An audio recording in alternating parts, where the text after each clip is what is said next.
आणि यानंतर आणखी एक महत्त्वाची बातमी, वाळूज एमआयडीसीने एक खुला भूखंड दत्तात्रय रेवाडकर यांच्या कंपनीला दिल्याची माहिती मिळते। दत्तात्रय रेवाडकर हे मंत्री संदीपान भुमरे यांच्या साखर कारखान्याचे संचालक आहेत। खुला भूखंड भागीदारीमध्ये मिळावा यासाठी संदीपान भुमरेंनी हेराफेरी केल्याचा आरोप या प्रकरणामध्ये केला जातोय।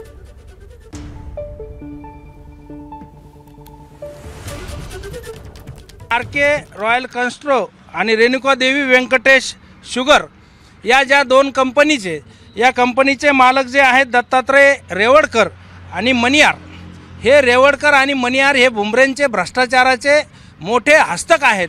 कारण यांनी रेणुका देवी शुगर कारखान्यामध्ये सुद्धा करोडो रुपयाचा भ्रष्टाचार यांच्या नावाने झालेला आहे। त्याचे लेखापरीक्षण अहवाल सुद्धा माझ्याकडे सुद्धा आहेत आणि सरकारकडे सुद्धा आहेत।